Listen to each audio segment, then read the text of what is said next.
Welcome to the Desert Sands Educational Foundation halftime show.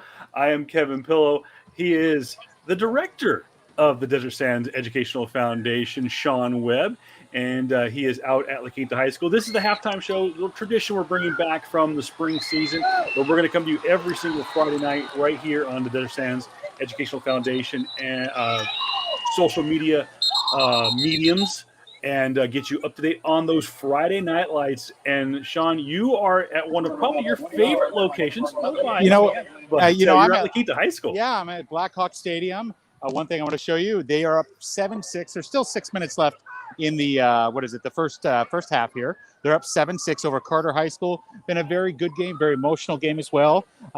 Pretty awesome. The boosters here at La Quinta High School, in honor of 9/11 for the 20-year anniversary, all of the students ran out under the tunnel with an American flag. So that was pretty special to see that. Cool. But I promised that I was going to walk by our very own Mary Perry, who's here, who could just quickly say hello. Hello, Mary Perry. Say hello. Hello, DSUSD fans. Hey, Kevin. How you doing? Hi, Mary. How are you? It's been a great game so far. It looks like it's been a heck of a game out there in La Quinta. Have fun, you guys. All right. So Mary's here dealing with some other press. It's a very exciting day. I can tell you that we've got a ton of fans behind us. Just here on the La Quinta side, it feels like we're back to normalcy. It's pretty awesome. But it's 7-6, 6 minutes left, and you got the Blackhawks driving, and they're in the about the 35-yard line. So we'll see if they can get that going. It looks like I may have lost. No, I'm here. I was just giving you that. You're giving me that. Oh, okay. It looks like we are down to the 11-yard line. Yeah, so pretty exciting, Kevin. I was going to ask Sean, we got to see a sparse crowd in the spring season. This is a little bit more quote unquote open during fall season. What's the crowd been? Oh wow, packed house there at the birdcage. You got a packed house here. Yeah, you got the birdcage going. You got all the cheerleaders here. Like I said, it's a lot of normalcy going back here, and it's pretty awesome to be back in Friday Night Live football. Sean, what's been like the fan response? I know I was out at the Mayor's Cup with you last week, and what a crowd that was last week. We see the packed house, but is there energy? Sounds like it's a really great game. It is a great game, and it's even better that now the Blackhawks are, they're knocking on the door here at the goal line again, and it's just. I'll tell you, if I walk by the student section, I'm sure they're going to go crazy. It seems like I was here 3-4 years ago when I was an assistant principal. Pretty awesome. Right. I was here for about 6 years, so it's pretty awesome. You can see the fans here, people waving, just having a good time. I will have to say this, and no disrespect to the current announcer there at La Quinta High School, but does it still feel different not having Mr. Duke with that? Yeah, you got to love that. They know me here. Oh! You can see them running down the field. The Blackhawks have scored a touchdown. But to get back to your statement in regards to does it feel different, there's been change all over the district. There's been change all throughout different school sites and so forth. And, Mr. Duke did an amazing job for, I want to say, the better half of 20 years doing the announcing here. And Daniel's following in his footsteps. I know that he talks to him frequently when he has some ideas or some questions about things. Well, real quick speaking, if we never can't not talk about the Blackhawks rival in Palm Desert as we count down towards the last game of the season. The Aztecs have their hands full. This game, we're getting some information kind of trickling out of South Utah. Dixie High School just scored with about 4 minutes to go in the third quarter. It is 14-0 in favor of Dixie. We had originally heard it was 8-6. That's a correction. 14-0. This according to the Dixie High School Boosters Twitter account. We want to say thank you for that update. But we're coming to halftime. It looks like around the Coachella Valley. You've been at the La Quinta game for a bit there. Patrick Rivenis, the head coach, he is, for lack of a better term, struggled a little bit in the shadow of the Dan Armstrong era. How's Patrick looking tonight? I'll tell you what, they look like we're Blackhawk football. They're playing hard, they're playing tough, and like I said, now it's 14-6. It's pretty cool. I actually got to cover their media day last week. That was last Saturday. where this is a tradition that Coach Rivness and his staff has started, where the first Saturday before the season, they bring in all the different media outlets in the Coachella Valley, and they present the varsity jerseys to their players. So I got to see that. About that. Yeah, yeah, it was pretty amazing atmosphere. The boosters were there, the parents were there, the cheerleaders, the dance team, just a lot of great spirit. And I'm sure you can hear the birdcage behind me. Of course, probably one of the craziest fan sections in all the Coachella Valley. I love going to La Quinta High School, and I mean this in the nicest way possible, dealing with the birdcage. Sometimes they can make it very difficult to do your job when you're in the media. As we inch ever so closer to halftime there in La Quinta, as Sean said, it was 14-6 in favor of La Quinta. Some other games heading towards halftime. I know a big play coming out of just being announced out of our colleagues at the Palm Springs Unified School District. Cathedral City just stopped West Valley from scoring a touchdown, and then on the next play went 90 yards. Big play for Cathedral City and the Lions, 22-6. So, what do you like so far, Sean, out there at La Quinta? Who looks good? What seems to be working? Is that I know you've got a little bit of a coaching background. Yeah. Working. I'll say what seems to be working. Their defense is holding up well. I've seen them pop out the ball and they're fumbled a couple of times. So they're definitely stripping the ball and so forth. But I just think it's great that one of the things they said at Media Day is that last season some athletes had to make a choice. They had to play baseball or football or basketball or football. And they had about 6 players that they chose to play a different sport. So one of the things they said at Media Day, they're excited to see these players back, and I can tell that they're making the impact in comparison to what we saw in the spring. Real quick, I know your time is limited this evening. No worries. I love that you're helping us out, Kevin. I want to know a little bit, for those of you who are joining us for the first time, one of your pet projects, your baby, so to speak, has been the Desert Sands Educational Foundation. Tell us a little bit about what this is and what it means to you and the Desert Sands. Yeah, you got it. No, so we are the foundation that supplements the resources that the funding that we don't get from the state or the federal government. So, for example, this last year, even during COVID, we were able to have the Chili Dog open. And with that being so, that was our golf tournament. We raised money, and we'll be releasing those funds for teachers to apply for mini grants. Your wife has actually been a recipient of a Desert Sands Educational Foundation mini grant in years past. Those grants can be anywhere from $500 to $1,000. I'll say in my first year of 1920, we gave out, I think it was $50,000 total that year for mini grants. And with this upcoming year, we have a full schedule planned. I'll start you off November 6th. We're going to have our first event. It's going to be the Foundation Express. It's going to be a traveling party. That's going to be really fun. We're going to go to a beautiful home in Rancho Mirage, hear some music from some of our kids, go to a beautiful home in Bermuda Dunes, and then we'll end up back in La Quinta. Then December 2nd, this is probably when you were in school out here, Kevin. This individual was the athletic director of Palm Desert High, Carol Cox, and we are having the Carol Cox Memorial Scholarship Fund kickoff party on December 2nd. Then we'll have our gala on February 26th. So we got a full next 6 months. Yeah, full schedule. We're excited. And it's all about raising money for the school district and for our students. Some of those you can, of course, connect anywhere on social media. That's where everything is about social media nowadays. Yeah. Of course, we have the Facebook page, Desert Sands Educational Foundation. You can also go to Desert Sands EF on Twitter. Yep. And, of course, for those watching us on the YouTube channel and Facebook Live, just like and subscribe. Of course, it's simple as that. That'd be awesome. No, one other thing I want to do, Kevin, before I let you go and you continue on with the rest of the highlights, is another, I guess you could say, pet project. I've really worked closely with our communications teams in Desert Sands, and we have this community engagement show called Classroom Conversations. And that's where we invite our business partners, we invite our teachers, we invite our alumni to talk about everything great going on in their lives since school, while they're in school, and what's going on in the community. Today, we were honored to have, it was the first time I ever talked to an Olympian live. We talked to Scotty Burcham, who graduated in 2011 from Palm Desert High School, won a CIF championship there as a shortstop. And we talked to him because he was an Olympian for Team Israel in Tokyo. So we were able to catch up with him. And while doing so, we brought on his longtime girlfriend, who's also a Palm Desert alum, and Desert Sands alum, Olivia Garvey. So that's the greatest things that we are able to do with StreamYard. And these things don't happen without the foundation making this happen. So, and of course, Scotty Bertram goes way back. Of course, one of my favorite moments was he actually hit the go-ahead. He drove in the go-ahead run in the World Baseball Classic to give Israel one of the first international victories in baseball. So, hey, it's all about representing internationally. Scotty is a heck of an athlete, and again, I'm guessing some of these interviews are archived on the YouTube channel. Yes, they are archived on YouTube, as well as they're archived on Facebook, as well as Twitter. And one of the things I want to give a shout out to CoachellaValley.com. Craig Campbell allows us to present them on his page, so they're archived there too. Okay.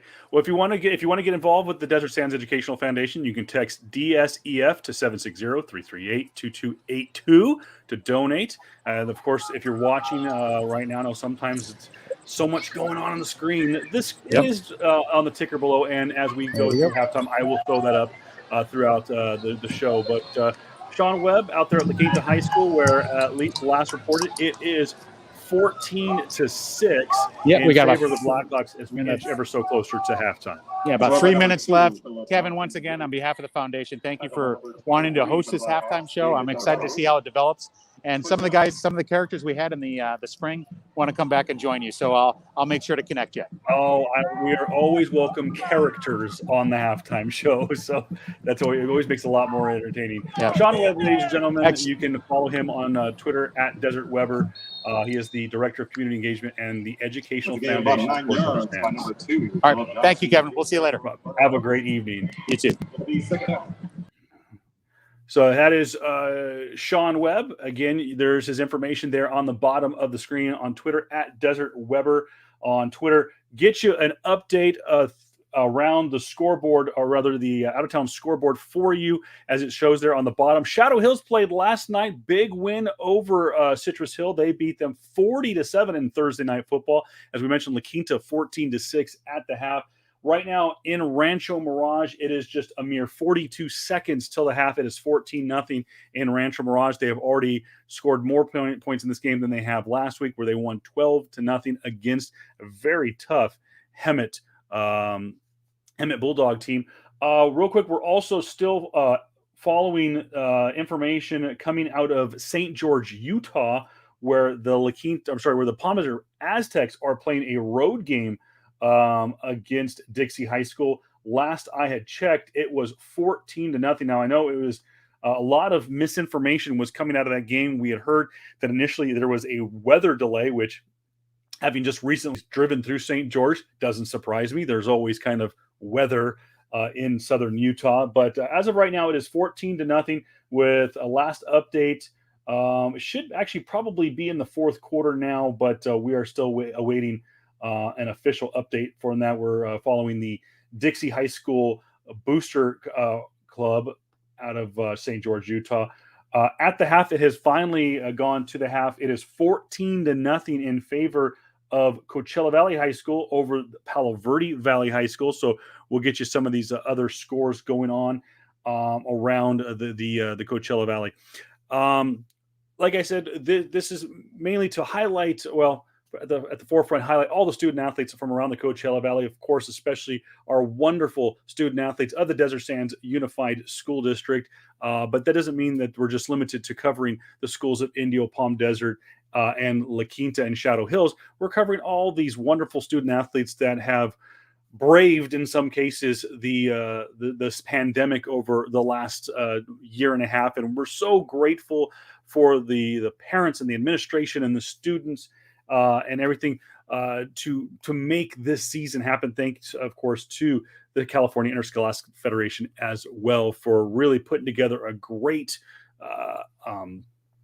plan, so to speak, so that these kids can get an opportunity to play here in the fall 2021. I know it was an unusual but kind of fun spring season. I know there was a lot of doubt, but we made it happen.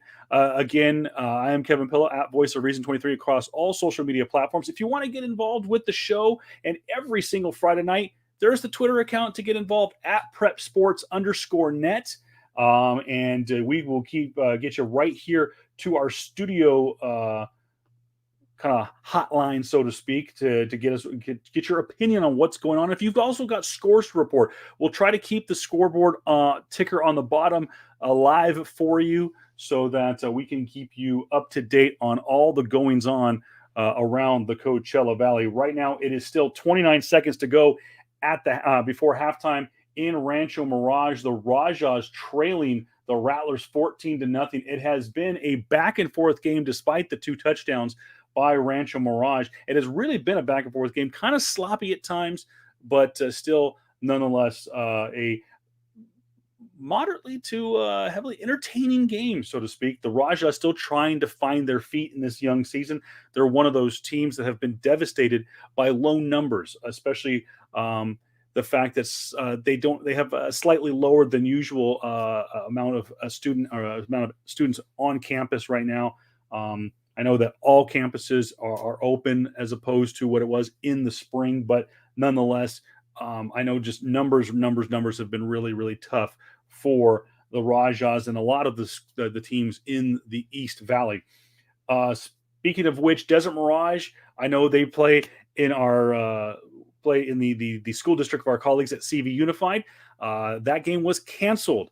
They were scheduled to play, I believe, against I want to say Palo Verde, but that does not sound right because Palo Verde is playing CV right now. But nonetheless, Desert Mirage, due to COVID protocols, had their game canceled this past week, as well as Palm Springs, also on the receiving end of some bad news that their game was canceled, not because of the Indians, but because of their opponents. Also, 29 Palms against Big Bear was also canceled. Getting a lot of comments in here. A lot of people glad to see that Cat City's making a comeback. Right now, I'll give you the update for you. Right now, Coachella is, for those of you asking, Coachella is up at the half 14-7. Palm Desert is down 14-0. Initially, we had posted that it was 8-6 in favor of Dixie. That was inaccurate. The booster club for Dixie High School out of St. George has reported that Dixie is up. The Flyers are up 14-0. A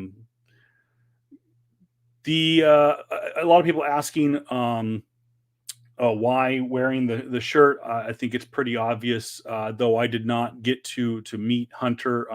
Wearing this in honor of Hunter Lopez, a La Quinta High School graduate who unfortunately lost his life yesterday. Hoorah, Marine. We're here for you and your family, supporting your memory tonight as we celebrate the second week of high school football back in the Coachella Valley. Again, I'm Kevin Pillow at Voice of Reason 23 on social media. If you want to get involved with the show tonight, at prepsports_net. This is the Desert Sands Educational Foundation halftime show. More scores for you as we move along. Xavier Prep is at Ontario Christian. Last we reported that game was still 0-0 in the second quarter. Also, right now, Cathedral City last reported 22-6. I believe that game has also gone to the half. Big play by O'Shea Wallace at right before the half. A interception by the Lions negated a touchdown for West Valley. The very next play went the complete opposite direction for a 99-yard catch and run for a huge play for the Lions in that game. So 22-6 at the half for Cathedral City. So again, a very, very busy opening weekend for those Friday night lights as we try to get you all the latest up-to-date scores and highlights. Going down the line, this has just been reported. It is 20-14 in favor of Xavier Prep. Don't have any stats yet on that game, but I know we kind of figured that was going to be kind of a barn burner, so to speak, in that game. So we will try to get you some highlights before we wrap things up here It has gone to the half officially now in Rancho Mirage. It is 14-0 in favor of the Rattlers. Trying to get you the official score or the official stat line on that one as well. Let's see. Europa Valley and Desert Hot Springs last reported 6-0 in favor of the Golden Eagles. And we will get hopefully an up-to-date score for you. I want to say thank you, of course, as always, to my good friends at the Desert Sun, as well as Blake Arthur from KESQ for sending some information my way. Desert Mirage at Calipatria. That was the game I was talking about. That game has been canceled. Calipatria reporting COVID protocols for the reason for that game being canceled. The other thing I haven't heard, not to get too far into the weeds a little bit, don't know yet how they're going to handle those games that have been canceled. No one has used the word forfeiture yet, like the NFL and the NCAA is going to do this fall. Yeah, Wall getting some again. Want to thanks to the fans checking in. Yeah, Wallace, he is a tough kid. I mean, he comes in the family. I know that when I first started covering high school sports out here in the Coachella Valley, Orlando Wallace, who actually played football for Dixie, I think it was Dixie University in St. George, Utah. I was a heck of an athlete. Had a lot of fun watching him. Yeah, Indio is hanging around. They just can't get over the hump. They really struggle. They would get something going last week against Shadow Hills, and then just kind of ran out of gas, so to speak. But they've got a couple of big games. Obviously, this game is not over yet. 2 touchdown difference between the Rattlers and the Rajahs is not an insurmountable lead. They have Brawley on Thursday night next week, so they've got that looking forward to. An old school matchup of the old Desert Valley League back in the, I believe, the 70s.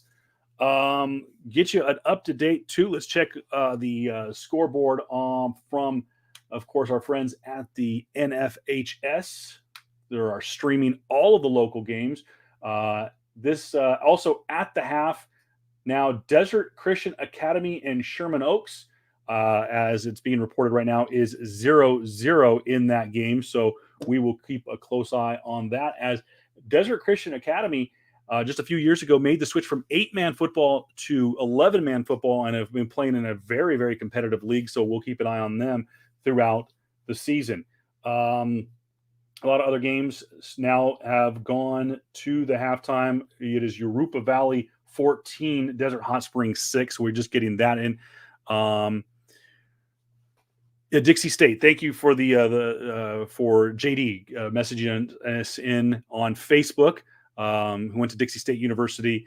Also commenting, yeah, Coach Shipley, we'll get it back on track. Coach Shipley actually not the head coach at Indio. He's the athletic director. Ship is I believe the defensive, either just a defensive assistant coach or the coordinator. I don't know, but I know that talking with him on the sidelines of the Mayor's Cup last week, he is working with the defense was his comment. So we will keep an eye. You're right. And Coach Shipley, a long history of working on the defense. He was focused more on the offense at Shadow Hills, but when he coached at La Quinta High School, he did focus more on the defense. I know he had some great assistant coaches at Shadow Hills that handled the defense, but I know his coaching tenure, at least as long as I've known him, has been dipped rich in defense. So we will keep an eye on that. The score, it looks like at the Desert Christian game, actually is not 0-0. We're getting a report of, I think it's 20-6 in favor of the Conquerors. So we'll keep an eye on that game. Sorry, the NFHS scoreboard is malfunctioning in that game. Let's take a look and see what's going on in La Quinta. I believe that game has officially gone to the half. No, that we still got 45 seconds to go in that game. I'm sorry, in the half. I could have sworn that game had gone to the halftime, but still hanging around. Carter trails La Quinta 14-6. Patrick Rivenis, longtime legend at La Quinta High School, made his return a few years back to take over the Blackhawks and really doing everything he can to get that program pushed in the right direction. And I think he's doing a fantastic job at that. I know it's a little bump in the road, but hey, you got to do what you got to do. And I give Coach Rivenis, or as I like to know him, I know him by his nickname, know him by Bubba. So we'll see. He'll get that turned around. Let's see what else is going on in the world of high school football. It is now. We just got this in 16-0 in favor of the Flyers in Utah. So a safety in that game has come through at the half too. By the way, the Cathedral City game, they were managed to get another score on the board before the half. We're being told they snuck one in there, 28-6, according to our friends at Frankie Valentino gave them that extra touchdown. He's caught 2 passes for TDs and 2 interceptions. Big game for Frankie. So good job there by the Lions at the half. And lot going on. If you want to get involved with the show, again, as we will await some of these games to go to the third quarter. A lot of people who's coach at Desert Christian. I believe it is still George Thomas, coach at Desert Christian. I ran into Coach Thomas back in the spring, I believe, as we were getting comments in the comment box there. Well, again, want to say thank you to some of our contributors. JD, been a while for Cathedral City. Yeah, I really think that this shakeup in the DVL and the Desert Empire League over the last couple of years has been a good thing for all of the schools. Of course, for those of you who don't know, we have the big teams, so to speak, the La Quinta, Palm Desert, Palm Springs, Shadow Hills, I believe Xavier Prep and Rancho Mirage all make up the Desert Empire League. And then the rest, pretty much the rest, Desert Mirage, Indio, Coachella, Banning, 29 Palms, Yucca Valley, Cathedral City, Desert Hot Springs, all making up the Desert Valley League, so to speak. I really think this has been a good thing. I think this is the year probably where there's going to be a lot, and I mean a lot, of great parity in the Desert Valley League. I mean, you have a team like Cathedral City and with a great leader like O'Shea Wallace and a great playmaker that you're seeing them break out. Of course, Coachella Valley has been a huge team offensively over the last few years. And I just think they'll continue to do well. Indio is a pet project, like the fans are saying. I think that they are not one to look down on yet. I think that, again, they'll get past the numbers, get some young talent. They've really struggled because they haven't had a chance to get their Frosh Soft program kind of locked in because they've been hurt by the numbers. And so you've seen a lot of underclassmen that have had to go and play have to step up and play on the varsity squad. So, tough to ask for a young player, but I think that at the same time, you've seen some players who have stepped up and answered the challenge to take a starting role on a varsity team from the Frosh Soft team, from the freshman, the JV team went out. So we'll definitely be following Indio. They will, like I said, find their way, so to speak.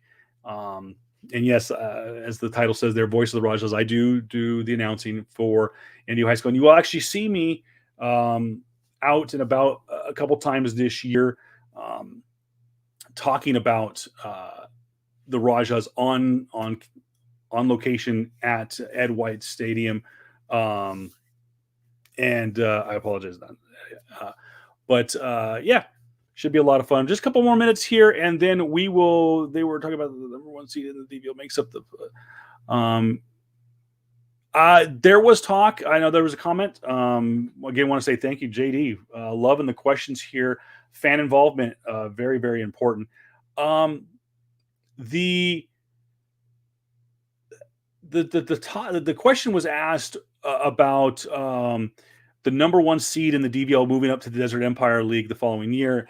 That was discussed actually, and they take that formula from the English Premier League in soccer, kind of a similar format. Not exactly, but there was talk at one point of making the DEL, the Desert Empire League, kind of the main league, the championship flight, the championship league, so to speak, and the DVL, with no disrespect, being the relegation league, so to speak. And for you to move up, the last place team in the DVL would drop down to the last place team in the Desert Empire League would drop down to the DVL. The number one seed for the DVL would move up. I don't think they can do that, because I think that they said there's a rule that you can't do, quote, league realignments until after, I think it's 4 years. So yeah, there was talk that was a possibility, that they were going to present that as an option. But I don't see that happening. I do probably expect that after 4 years, let's just say, for example, like I said, you have Palm Desert, La Quinta, Palm Springs, Xavier, Rancho, and Shadow Hills. Let's say Rancho's just not cutting it. I'm not picking on them. I'm just using them as an example, because they're probably, they are the younger team of those six. That if they're just not being able to hang, and that they could be more competitive going somewhere else, I wouldn't be surprised that, and it would look like this on paper, that they would swip, that you would see maybe a Rancho or a Shadow Hills go to the Desert Valley League, and see a school like maybe Coachella take a stab at being the Desert Empire League. Coachella has been a really, really tough team over the last few years. They've really improved that aerial game. They've really worked on that West Coast offense. And I would definitely see possibly other things like that. Maybe not directly like every single year, flip-flopping of leagues and whatnot. So going to hang out here for a couple of more minutes. Again, this is the Desert Sands Educational Foundation. Just again, can't say enough about this organization.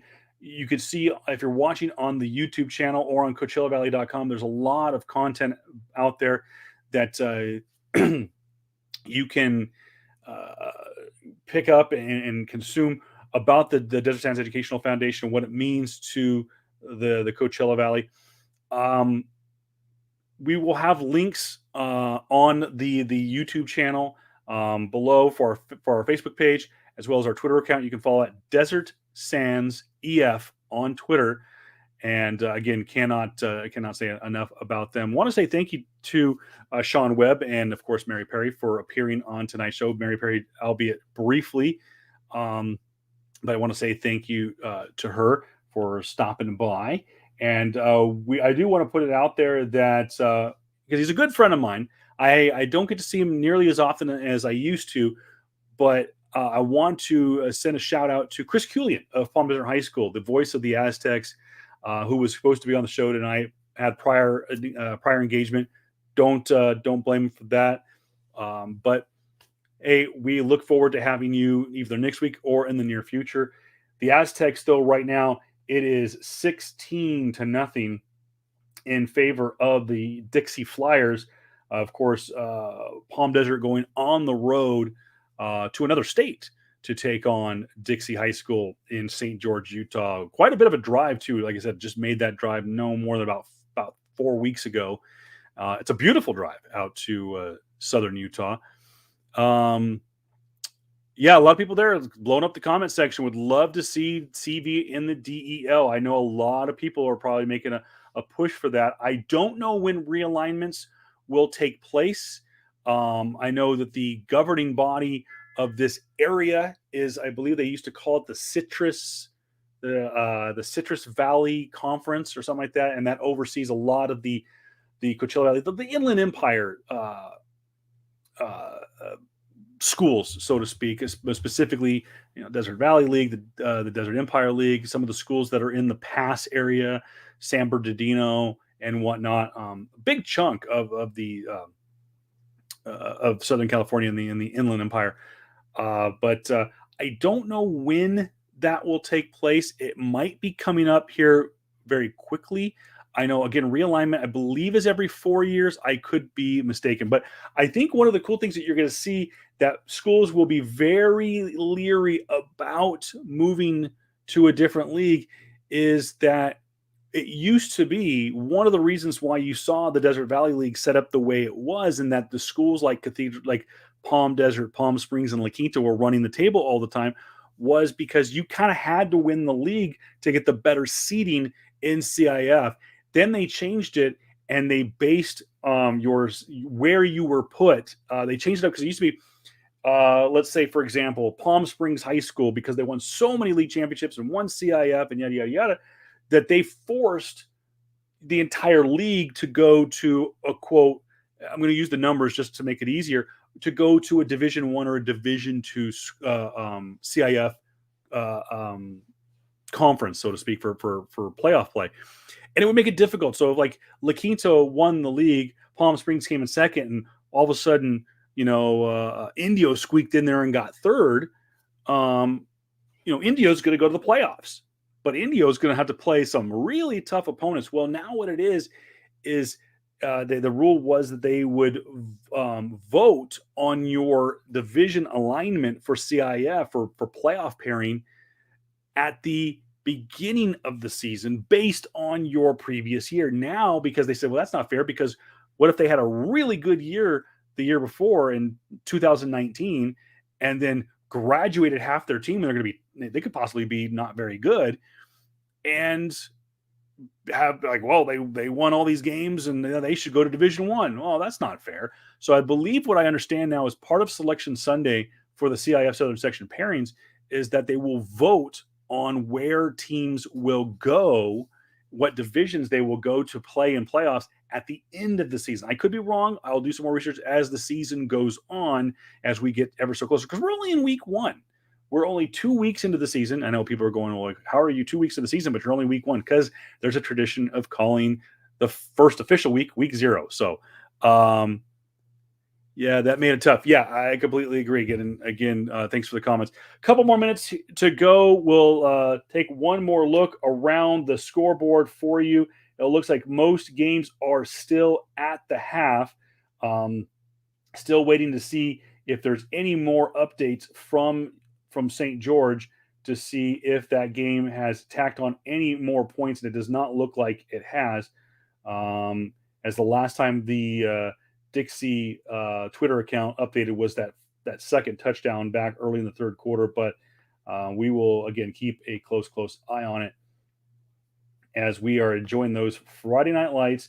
Thank you so much, guys, for following us, and I really look forward to covering a lot of these games. Oh, real quick, I just got this in. Thank you to Coach Johnson from Yucca Valley. At the half, it is 20-0 in favor of Yucca Valley over Lancaster. I know that we were having a hard time getting an update on that game because actually, I honestly, to be honest, I thought that game was canceled, but I got Yucca and 29 Palms mixed up, so I apologize. Two teams you probably don't want to get mixed up because they're rivals. So I'm sure I'll hear that in the comment section. But again, thanks everybody for sticking with us. Let's get the scoreboard up here in just a moment. I know that this banner on the bottom, I might be a little out of date, so we'll go ahead and take that down. Don't forget, guys, wherever you guys and gals, wherever you are watching, give us a like, give us a follow, comment in the appropriate comment section, whether you're watching on the Desert Sands Educational Foundation Facebook page or you're listening and watching on Prep Sports Net. I do know that not tonight, but in coming weeks, CoachellaValley.com, of course, Craig Campbell, the founder and CEO of CoachellaValley.com, will be joining us, and we will be streaming live on his social media accounts. Also, we're broadcasting live on YouTube both for the Desert Sands Educational Foundation and the Prep Sports Net YouTube account, as well as, the one for yours truly right there at Voice of Reason 23. You want to find it on YouTube. We got all kinds of stuff to supporting local businesses and local sports here in the Coachella Valley on that Facebook, or I'm sorry, on that YouTube account. So again, like and subscribe, follow us, add us, whatever you got to do on social media. There's so much cool information, like Sean said, some great stuff on the Desert Sands Educational Foundation and CoachellaValley.com with some great alumni and other guests from around the Coachella Valley, both past and present. All right, guys, that'll just about wrap it up for you. Again, one more trip around the scoreboard for you, pulling up the scoreboard here for you. As they enter into the fourth quarter, it is 16-0 in favor of Dixie High School over Palm Desert. Rancho Mirage 14-0, still at the half, just about ready to kick things off in quarter number 3. Ontario Christian just started the third quarter. They are up 20-14. At the half, it is still 14-6 in favor of La Quinta High School over Carter. Coachella Valley High School and Palo Verde just got things underway in the third. It's 14-7 in favor of the Mighty Arabs. Coming up at the end of halftime, it is 28-6 Cathedral City over West Valley, probably one of the biggest games of the night. O'Shea Wallace and company, Wallace getting it done in Cathedral City. We'll keep an eye on that and other games throughout the rest of the year. Europa Valley and Desert Hot Springs, that game is in the third quarter. It is 14-0 in favor of Europa Valley over the Golden Eagles. The Desert Christian, last I checked, it was, I believe, 20-6 in that game over Sherman Oaks, and not Sherman Oaks High School. It's Sherman Oaks. It's a private school. And like I said, just getting this in, Yucca Valley 20, Lancaster 0 at the half. And yesterday, Shadow Hills beat Citrus Hill 40-7. Big win for the Knights in that game. They have improved to 2-0. And unfortunately, falling victim to COVID protocols, Palm Springs' game against Grand Terrace was canceled. That game was supposed to take place, I believe, last night. Also canceled Desert Mirage at Calipatria. That game was just canceled, I believe, today, and announced just a few days ago. 29 Palms and Big Bear also was canceled due to COVID protocols. I don't know yet if that was because of Big Bear or 29 Palms. Nonetheless, that game, and again, we don't know what the protocols are for me. Are they going to make it up? Is it a forfeit? How does it work? We don't know. We'll find that out as we move along. Yeah, a lot of people are kind of comparing Shadow Hills to some of that run and gun kind of fast paced Texas football. So yeah, we'll have to keep that going on right now. Before we sign off, it is people asking. It's in the fourth quarter in Utah. That game actually kicked off 6:00 local time. I understand that there was a possible delay. I do know that their camera lost connection that streams the game. I don't know if that had anything to do with weather. It looked like the video that I saw from earlier today. It looked like it was a beautiful day, beautiful night in St. George. But like I said, I know in the blink of an eye, you can get a crazy thunderstorm that goes through that part of Utah. So, yeah, we'll definitely keep an eye on that game. So, all right, guys, thank you so much for supporting us tonight. And again, whatever you're watching us, hit subscribe, hit like, leave a comment, leave some feedback. We really appreciate it. Hey, follow this account right here, at PrepSports_net. That is going to be your access, other than the comment section on StreamYard. That is going to be your direct connect to this very program. Live is the Twitter account. So if you want to do that, and of course, give myself a follow at Voice of Reason 23 on all social media platforms as well. And don't forget, text DSEF to 760-338-2282 to donate to the Desert Sands Educational Foundation. And I really, really appreciate it. again, thank you so much again to Mary Perry and Sean Webb for support for being on the program tonight, and we look forward to connecting once again with Sean and guests in the near future. I'm on behalf of them. I am Kevin Pello saying so long. Enjoy the second half of whatever game you are watching this evening. Right now, it's about to go to the second half at the Birdcage in La Quinta. The Blackhawks 14, Carter 6. Second half action mere seconds away. Go enjoy those Friday night lights.